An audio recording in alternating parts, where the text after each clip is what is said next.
जी। चल, तो the first is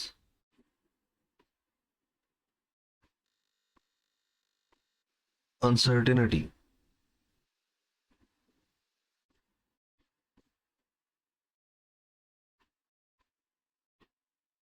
अब अनसर्टन का क्या मतलब होता है? What is uncertain?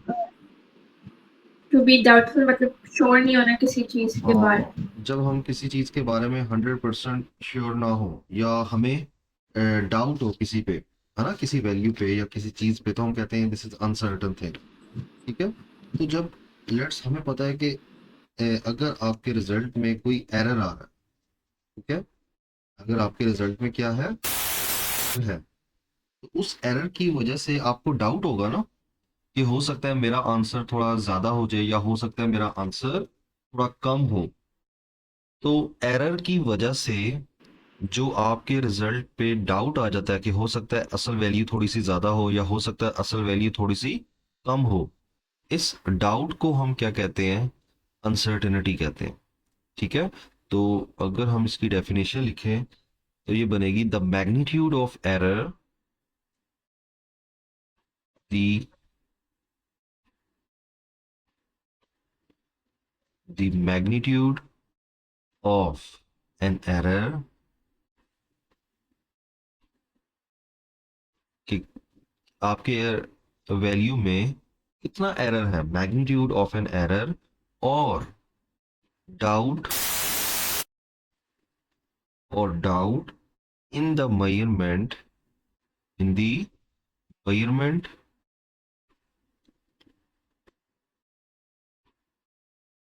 The magnitude of an error और doubt in the measurement is called uncertainty.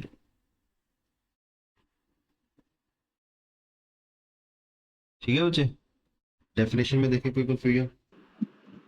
जी ठीक है। और इसकी सेकंड डेफिनेशन भी हम लिख लेते हैं, अनदर डेफिनेशन। और इसको हम ऐसे कहते हैं, the estimate of possible range of an error, the estimate, the estimate of the possible range of, possible range of an error, range of an error in any measurement, in any measurement, के possible जो error आपके result में आ सकता है किसी भी measurement में, कि उसकी कितनी रेंज है, कितना एरर आ सकता है, उसको हम क्या कहते हैं? अनसर्टेनिटी कहते हैं। ठीक है। और इसी तरह और इसकी क्या डेफिनेशन आप बना सकते हो? इफ जो आपके रिजल्ट में फ्लक्चुएशन आती है ना, कम ज्यादा होने लग जाता है आपका रिजल्ट, उसको भी आप अनसर्टेनिटी कहते हैं। नेक्स्ट इज अनसर्टेनिटी की आगे टाइप्स होती है। ठीक है। अनसर्टेनिटी की आपके पास क्या होती है? टाइप्स होती है। तो इसको हम ऐसे लिखते हैं कि किसी भी रिजल्ट में ना हम कह सकते हैं कि एवरी मेजरमेंट जो है उसमें अनसर्टेनिटी होगी। तो हमें कैसे लिखना चाहिए कि जो मेजरमेंट होती है ना बच्चे, मेजरमेंट का मतलब कोई भी चीज आपने जो मेजर की है उसकी कोई ना कोई तो वैल्यू होगी ना। और जैसे लेट्स सपोज आप लेंथ को मेजर कर रहे हैं, और जब आप लेंथ को मेजर करते हैं देन वी यूज स्केल। ठीक है, मीटर रूल यूज करते हैं। तो उससे कोई ना कोई आपकी बेस्ट वैल्यू आएगी। जो आप कह रहे हैं कि लेट्स सपोज इसकी लेंथ है 10 मीटर। ठीक है। तो हम लिखते हैं बेस्ट, उसमें प्लस माइनस अनसर्टेनिटी भी हो सकती है। आवाज आ रही है बच्चे आपको? जी। जी। तो देखिए मेजरमेंट जो है हमें उसको कैसे लिखना चाहिए? बेस्ट वैल्यू का मतलब जो आपने मेजर की है। ठीक है, या बेस्ट वैल्यू की जगह आप मेजर्ड वैल्यू भी लिख सकते हैं। प्लस माइनस उसमें अनसर्टेनिटी भी जरूर होगी, कि हो सकता है बेस्ट वैल्यू जो है वो थोड़ी ज़्यादा हो जाए, या हो सकता है एक्चुअल मेजर्ड वैल्यू जो हमने मेजर किया उससे थोड़ी सी माइनस करनी पड़े अनसर्टेनिटी। ठीक है, ज़्यादा भी हो सकती है और कम भी हो सकती है। तो हमें मेजरमेंट को ऐसे लिखना चाहिए कि बेस्ट वैल्यू मतलब मेजर्ड वैल्यू प्लस माइनस उसमें अनसर्टेनिटी भी होगी। ठीक है, जैसे आपको पता है कि लेट्स सपोज आपकी जो घड़ी है वो 5 मिनट, तो अगर आपसे कोई टाइम पूछे तो आप उसमें 5 मिनट ऐड करके बताएंगे। ठीक है, और अगर आपकी वॉच जो है वो 5 मिनट आगे है, तो फिर आप किसी को टाइम जब बताएंगे ना तो 5 मिनट उसमें से माइनस करके बताएंगे। ठीक है ना। तो नेक्स्ट आपके पास आ जाता है types of uncertainties. Types of uncertainties.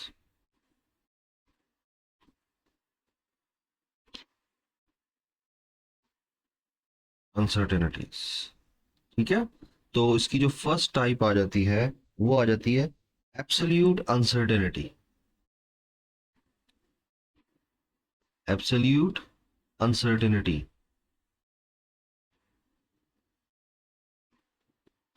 Absolute uncertainty क्या हो कि आपके रिजल्ट में जो ज्यादा से ज्यादा एरर आ सकता है ना, कि आपको पता है कि हाँ इसमें ना मैक्सिमम इतना एरर आ सकता है, उसको हम क्या कहते हैं, एब्सोल्यूट अनसर्टेनिटी कहते हैं। तो हम लिखते हैं द मैक्सिमम अनसर्टेनिटी, जो आपको पता है कि हाँ ये मैं डिवाइस यूज कर रहा हूँ और इससे इतना एरर आने के चांसेस हैं, तो वो एब्सोल्यूट अनसर्टेनिटी होती है। तो the maximum uncertainty in the result, the maximum uncertainty in the result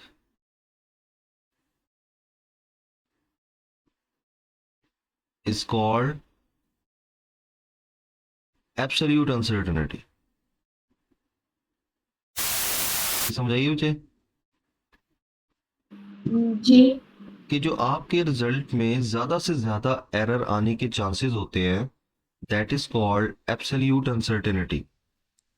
अब किसी भी वैल्यू में मैक्सिमम कितना आंसर आ सकता एरर आ सकता है, तो आपने कहना है it is equal to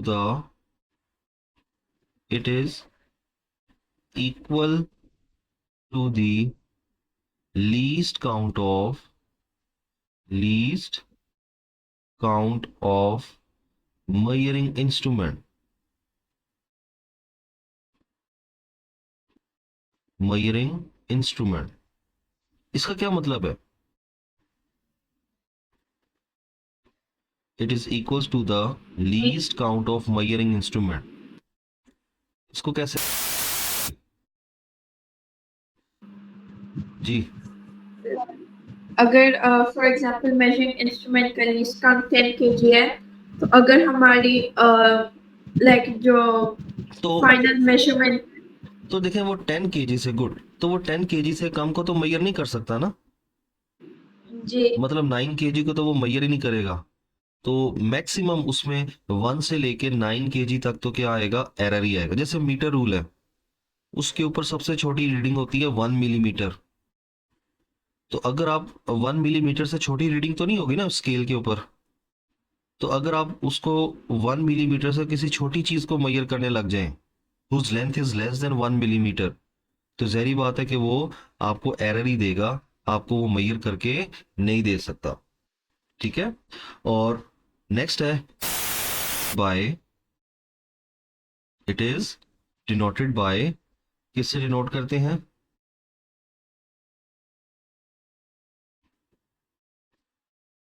denoted by delta. इस तरह का डेल्टा आपने यूज करना है।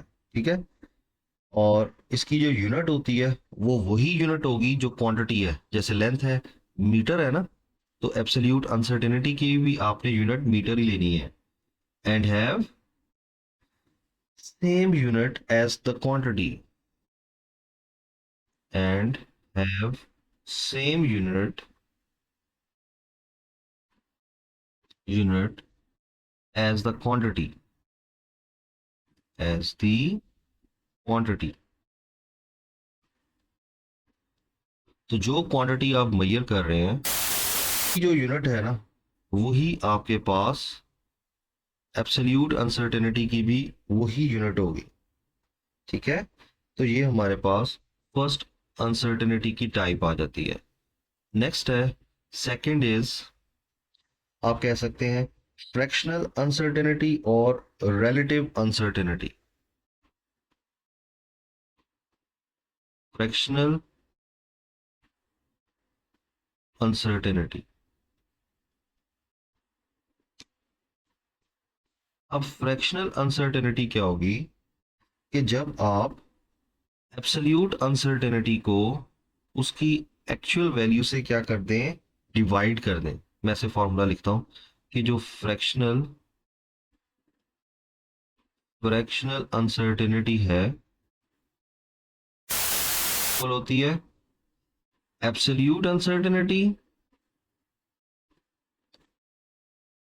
Absolute uncertainty divided by actual value measurement, divided by measurement. ठीक है, कि आपने उसको जो भी एब्सोल्यूट अनसर्टेनिटी है उसको आपने क्या करना होता है, डिवाइड कर देना है उसकी एक्चुअल वैल्यू से। तो जब आप एब्सोल्यूट अनसर्टेनिटी को उसकी एक्चुअल वाली वैल्यू से डिवाइड कर रहे हैं तो जो भी आंसर आएगा उसको हम फ्रैक्शनल अनसर्टेनिटी कहेंगे। इसके जब हम क्वेश्चंस करेंगे ना तो फिर हम ये फॉर्मूलाज वगैरह अप्लाई करते हैं। So next is third type जो होती है परसेंटेज अनसर्टेनिटी है। Percentage uncertainty.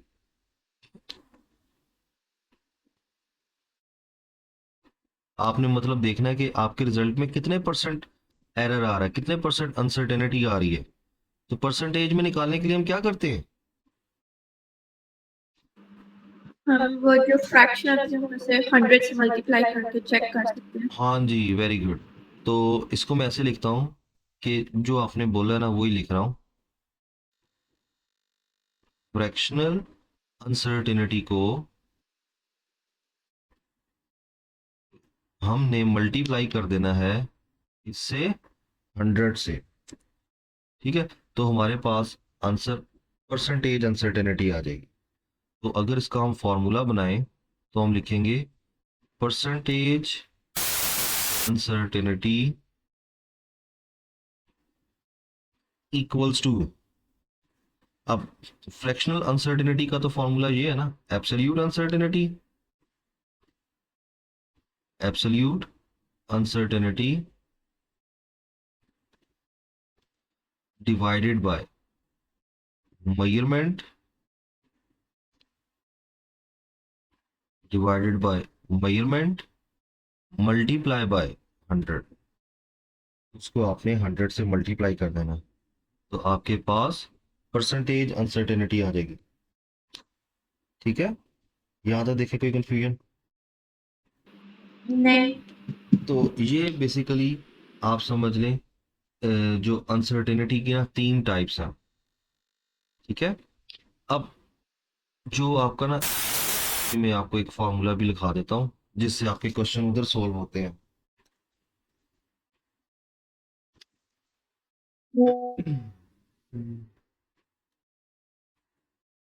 इसको आपने ऐसे याद रखना है कि जो परसेंटेज अनसर्टेनिटी है, कहाँ पे मैंने लिखा था जी, सही बनता तो यही है वैसे, कि पहले हम लिखते हैं कि एब्सोल्यूट, अगर आपको ए एएस में कहते हैं ना कि एब्सोल्यूट अनसर्टेनिटी निकालें, तो उसके लिए आपने याद रखना है, इसका मैं वैसे फॉर्मूला लिखता हूँ। या पहले हम ना परसेंटेज का लिखते हैं, परसेंटेज का क्योंकि लिखा हुआ है ना उसी से ही फिर हम उसको कन्वर्ट कर लेंगे। तो आप लिखेंगे कोई भी वैल्यू है, लेट्स सपोज परसेंटेज अनसर्टेनिटी को मैं लिख देता हूँ एक्स से। ये मैंने आपको बताया था क्या वर्ड यूज करते हैं, सिंबल डेल्टा एक्स। एक्स समझ लें कोई भी वैल्यू हो सकती है, लेंथ हो सकता है, टाइम हो सकता है, कुछ भी। और उसकी जो एक्चुअल वैल्यू है वो क्या है, कोई भी एक्स वैल्यू है, उसको आपने मल्टीप्लाई कर देना है किससे, 100 से, तो ये हमारे पास कौन सी अनसर्टेनिटी बन जाएगी, परसेंटेज अनसर्टेनिटी। मतलब ये तो ऊपर जो फॉर्मूला वर्डिंग में लिखा है ना, उसी की जगह पे हमने we just apply the symbols. और अगर आपको कहते हैं कि एब्सोल्यूट अनसर्टेनिटी निकालें, क्या निकालें, एब्सोल्यूट, ये आपको ना ज्यादातर जो आपका ए लेवल है उसमें कहेंगे जी एब्सोल्यूट अनसर्टेनिटी।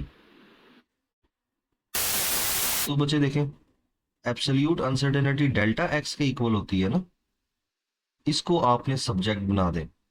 तो परसेंटेज अनसर्टेनिटी को हम, इसको मैं जरा कलर चेंज कर देता हूँ। एब्सोल्यूट अनसर्टेनिटी का मतलब डेल्टा एक्स को हमने अलग करना है। तो ये 100 जहाँ पे मल्टीप्लाई हो रहा है उधर जाके डिवाइड हो जाएगा। इसका मतलब है आपने परसेंटेज अनसर्टेनिटी को 100 से क्या कर देना है, डिवाइड, और फिर उसको असल वाली वैल्यू से क्या कर देना है, मल्टीप्लाई। ठीक है, एक्चुअल वैल्यू से आपने क्या कर देना है, मल्टीप्लाई कर देना। यहां तक देखें, कोई कंफ्यूजन?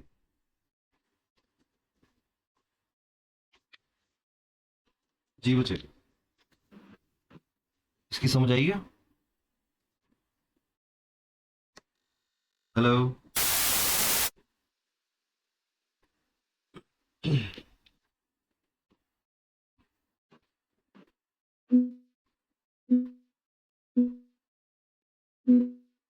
है। जी आवाज आ रही है आपको बच्चे? जी यहां तक समझ आ गई है, कोई कंफ्यूजन? जी ठीक है। अच्छा, अब आ जाते हैं इसके जो रूल्स हैं बच्चे, रूल्स फॉर अनसर्टेनिटी कैलकुलेशन। यही सेम रूल्स आपके ए लेवल में भी यूज होंगे। तो rules for uncertainty calculation,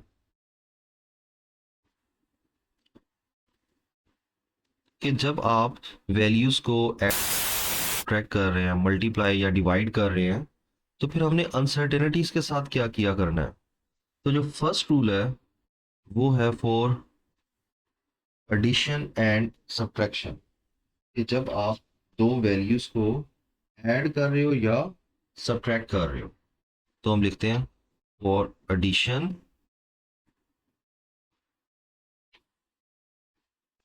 for addition and subtraction.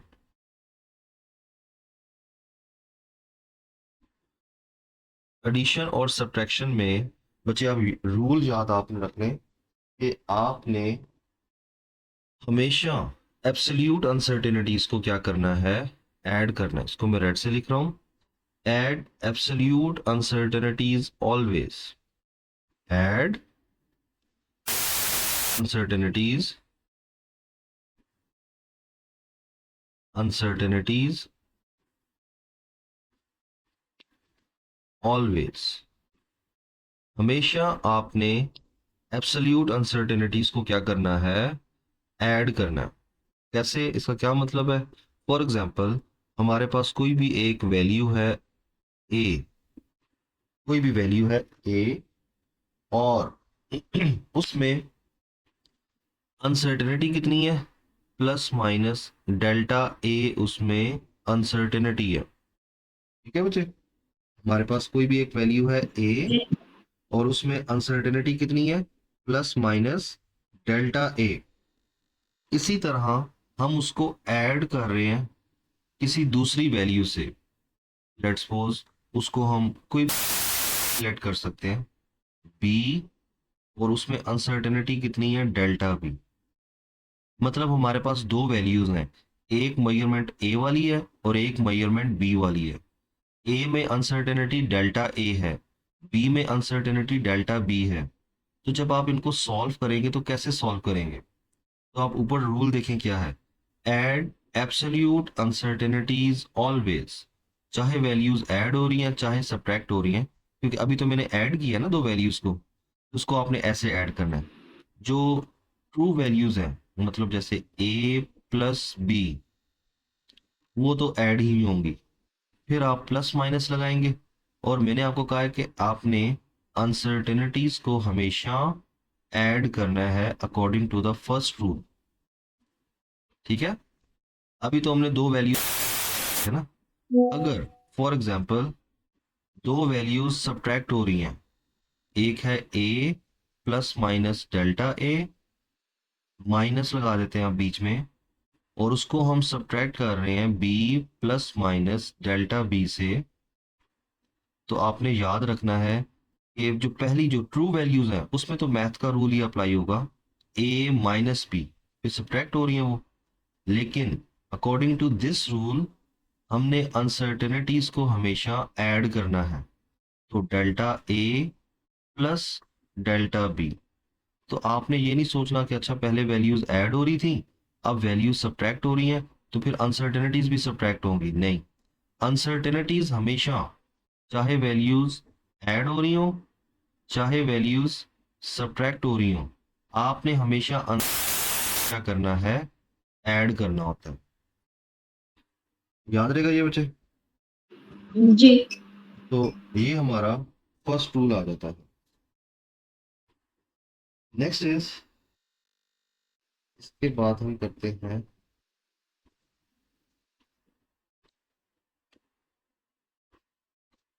Product और क्वोशंट।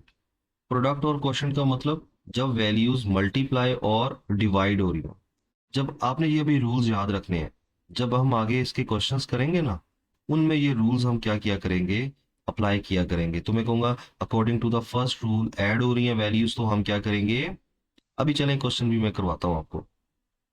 सेकंड है फॉर प्रोडक्ट और quotient.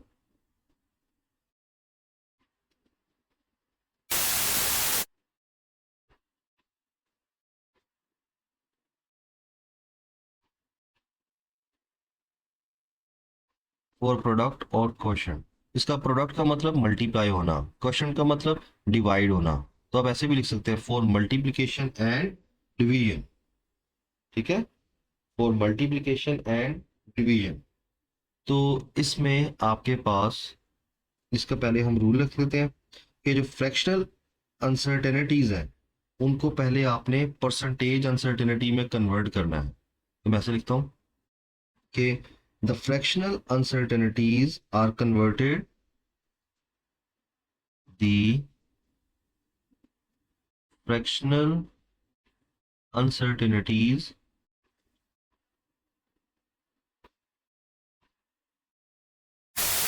uncertainties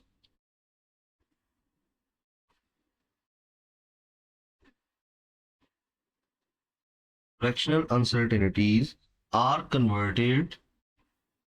converted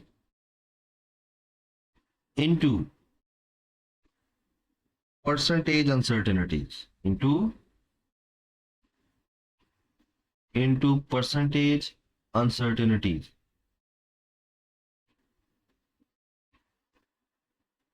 The fractional uncertainties are converted into percentage uncertainties and which are added और फिर आपने उनको ऐड ही करना है। जैसे पहले हमने एब्सोल्यूट को ऐड किया ना, लेकिन यहाँ पे पहले आपने एब्सोल्यूट को ऐड नहीं करना, पहले आपने fractional uncertainty direct percentage uncertainties लेनी है, और परसेंटेज अनसर्टेनिटीज लेने के बाद फिर आपने उनको क्या करना है, ऐड करना है। So first we take percentage uncertainty, then we have to add them, तो फिर हम उनको क्या करेंगे, ऐड करेंगे। यहाँ तो कोई कंफ्यूजन? नहीं। अब इसका अगर हम फॉर्मूला बनाएं, जैसे हमने कहा let we have two values, एक हमारे पास वैल्यू हम बना देते हैं, जैसे ऊपर हमने लिया ना ए plus delta A plus minus delta A, उसमें एरर है, और दूसरी वैल्यू है उसको हम मल्टीप्लाई या डिवाइड कर रहे हैं किससे, second value B plus minus delta B से। ओके, तो अब हमारे पास इसको हम कैसे सॉल्व, तो देखें जो ट्रू वैल्यूज होती हैं, जो एक्चुअल वैल्यूज हैं, उसमें तो वही मैथ का रूल मतलब a मल्टीप्लाई बाय b ही लगेगा। प्लस माइनस, अब आपने क्या करना है, इनको पहले एब्सोल्यूट में कन्वर्ट करें और फिर 100 से क्या कर दें, मल्टीप्लाई कर दें। तो देखिए एब्सोल्यूट का मतलब क्या होता था जी, क्या होता था इसका फ्रैक्शनल अनसर्टेनिटी कैसे लेते हैं हम? फ्रैक्शनल अनसर्टेनिटी हम वो एब्सोल्यूट को मेजरमेंट से डिवाइड करते हैं। Very good. तो absolute is delta A over A multiply by 100। इसको भी हम, क्योंकि we have to convert them into percentage uncertainty, इसको अब हम ऐड करेंगे किससे, delta B over B multi 100। तो यहाँ पे अब 100 दो दफा लिखा हुआ है, इसके लिए बेहतर यही है कि आप ना 100 को कॉमन ले लें। तो मैं इसको रेज कर देता हूँ, बेशक आप एक स्टेप और कर लेना। ये आ गया डेल्टा ए ओवर ए, और साथ यहाँ पे डेल्टा बी ओवर बी, और क्योंकि 100 तो दोनों के साथ ही है ना, तो आप मल्टीप्लाई बाय 100 कर देना। ठीक है, ये आपके पास उसकी परसेंटेज अनसर्टेनिटी आ जाएगी। ठीक है, तो इसका मतलब है जब दो वैल्यूज मल्टीप्लाई हो रही हो या डिवाइड हो रही हो, तो फिर आपने क्या करना है, first you take the percentage uncertainty. और परसेंटेज अनसर्टेनिटी को लेने का ये तरीका है, जो अभी हमने साइड पे लिखा है ना, राइट मोर साइड पे, उसको आपने 100 से मल्टीप्लाई, तो आपके पास दोनों में प्रोडक्ट मल्टीप्लाई में भी यही करना है और डिवीजन में भी यही करना है। अच्छा, अगर आपको बच्चे क्वेश्चन में ऑलरेडी जो अनसर्टेनिटी है ना, वो परसेंटेज में ही दी हुई है, मल्टीप्लाई कर रहे हैं या डिवाइड कर रहे हैं, चलो इस दफा मैं बीच में डिवाइड का साइन डाल देता हूं। अब पहले तो हमें अनसर्टेनिटी किसमें दी हुई थी, एब्सोल्यूट फॉर्म में, है ना, तो जी। हमने उसको परसेंटेज में कन्वर्ट किया था। अब हमें ऑलरेडी क्वेश्चन में उन्होंने अनसर्टेनिटी दी ही परसेंटेज की फॉर्म में है, एब्सोल्यूट की फॉर्म में नहीं दी, तो फिर अब हम क्या करेंगे बताएंगे आप? तो हम बस सीधा ऐड कर दें, लाइक हाँ, convert. Very good. A divided by B, पहली वाली वैल्यूज तो डिवाइड ही होंगी, फिर प्लस। अब आपको दोबारा से परसेंटेज लेने की जरूरत नहीं है, क्योंकि ऑलरेडी इसमें काम पहले से ही उन्होंने करके दे दिया है। तो आपने just delta A percent plus delta B percent, अब दोबारा से नहीं कि सर ने कहा था कि हमेशा ऐसे ही करना है। अगर ऑलरेडी आपके पास क्वेश्चन में परसेंटेज है, then you have to just add them. ठीक है, next like is, sir, yes, जब हम लाइक डिनोमिनेटर में वो मेजरमेंट लेते हैं, that measurement includes the uncertainty, या हम पहले सब्ट्रैक्ट करते हैं और या add? In which case? Like formula में डिनोमिनेटर में हम मेजरमेंट लिखते हैं ना। जी जी, measurement, whatever the measurement is, For- for example अगर आप लेंथ मेजर कर रही हैं, तो चलिए मैं एक एग्जाम्पल बना देता हूँ। हम ले लेते हैं कि जो ए है ना, इसको मैं यूज कर रहा हूँ, ए की वैल्यू ले लेते हैं हम 3, प्लस माइनस उसमें एरर कितना है, 0.1 है, and it is multiply by B, B हम कह देते हैं लाइक 6 है, उसमें प्लस माइनस एरर कितना है, 0.2 है। तो अब इसको आप कैसे सॉल्व करेंगे, ए मल्टीप्लाई बाय बी, तो आप लिखेंगे 3 multiply by 6 plus minus error, A का एरर कितना है, 0.1, and its actual value is 3, plus B का एरर कितना है, 0.2, and its actual value is 6, and then the whole value is multiplied by 100 in order to convert them into percentage। ठीक है, तो इधर जी। से भी आपके पास कोई ना कोई वैल्यू आ जाएगी, 318 प्लस माइनस, इसको सॉल्व करेंगे तो आपके पास कोई ना कोई value, let's suppose delta X आ जाएगी।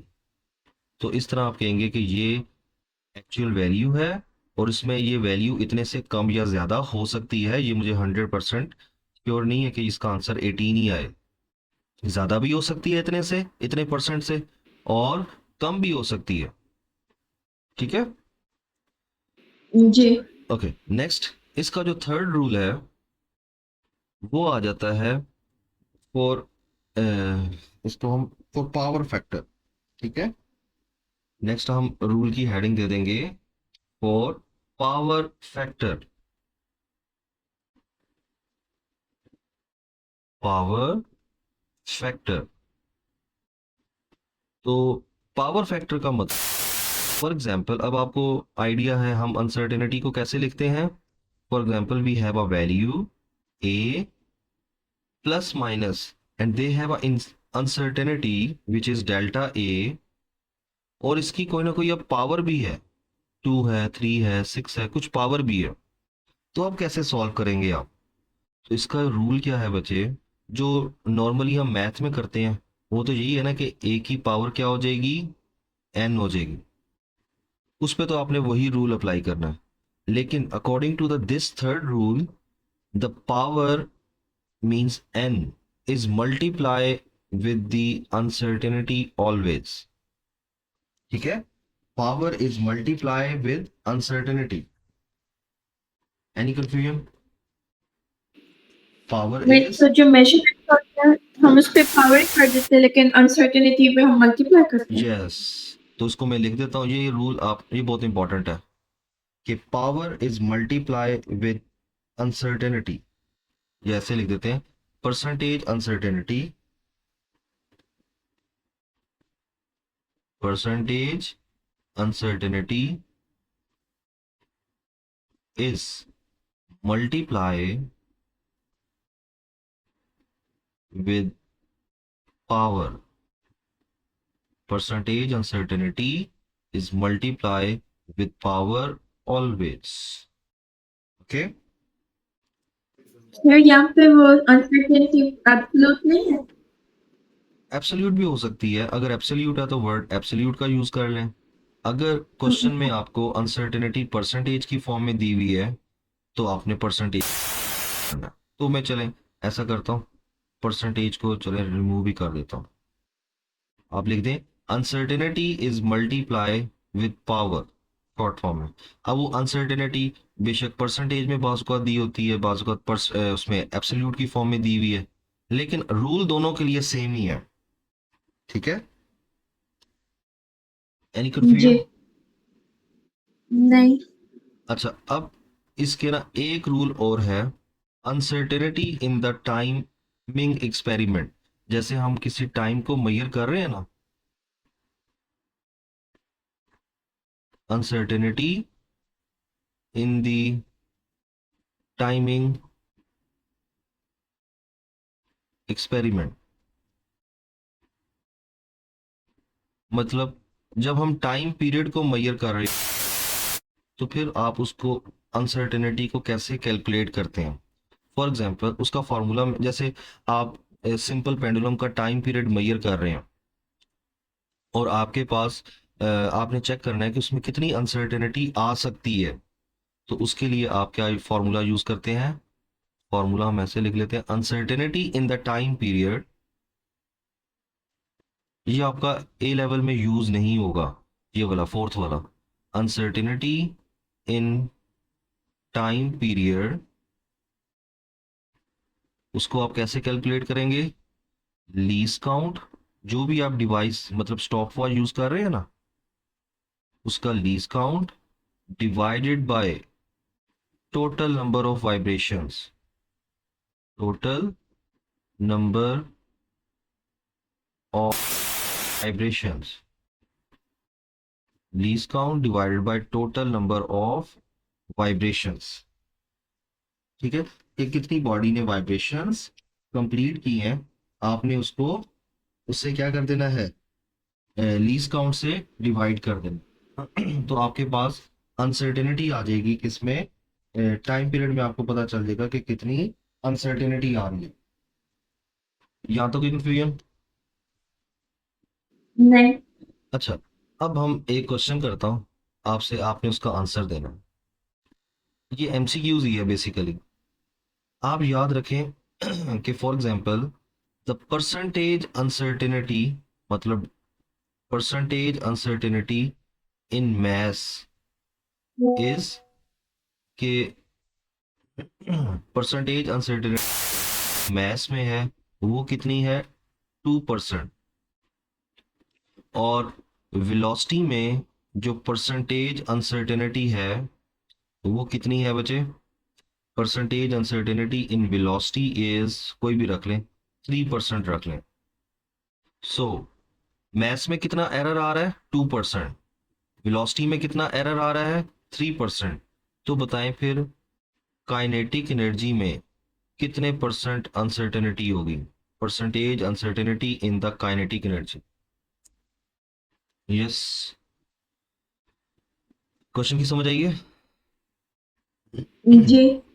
तो फिर बताएं एरर इसमें काइनेटिक एनर्जी में कितने परसेंट अनसर्टेनिटी होगी। 5। 5? नो, करवाता हूं सर। नहीं, 10%। 10 भी नहीं होगी। चल, आंसर है इसका, चलो कैलकुलेट करते हैं क्या आंसर आता है।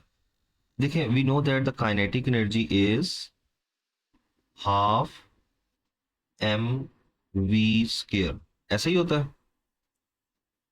जी। अब हाफ तो कांस्टेंट है ना, उसकी वजह से तो एरर नहीं आएगा, है ना, तो उसको मैंने स्किप कर दिया। नेक्स्ट, अब मुझे बताएं एम और वी एक दूसरे के साथ क्या हो रहे हैं, मल्टीप्लाई के डिवाइड। मल्टीप्लाई। और आपको पता है जब दो वैल्यूज मल्टीप्लाई हो रही हो या डिवाइड हो रही हो तो उनकी परसेंटेज अनसर्टेनिटीज को आप क्या कर देते हैं, ऐड कर देते हैं, है ना।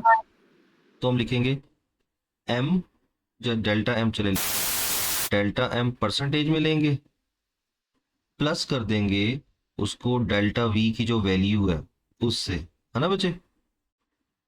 जी। और इसका स्क्वायर भी है, वेलोसिटी का तो स्क्वायर भी है ना। जी। तो ये हमने कौन सा रूल लगाया है, product and quotient, second rule लगाया है कि when two values are multiplied then their percentage uncertainties are always added. ठीक है। जी। अब मैथ्स में कितने परसेंट अनसर्टेनिटी थी, 2%। 2। तो उसकी वैल्यू लगा दी। वेलोसिटी में कितने परसेंट अनसर्टेनिटी थी, 3%। और इस 2 जो है अभी हमने पढ़ा power factor, 2 is multiply with the uncertainty. Third rule जी। ये पढ़ा था ना हमने, जी। Power is multiply with. तो फिर मैंने पावर को अनसर्टेनिटी से मल्टीप्लाई किया, तो काइनेटिक एनर्जी में अनसर्टेनिटी 2% प्लस 3 × 2 6%।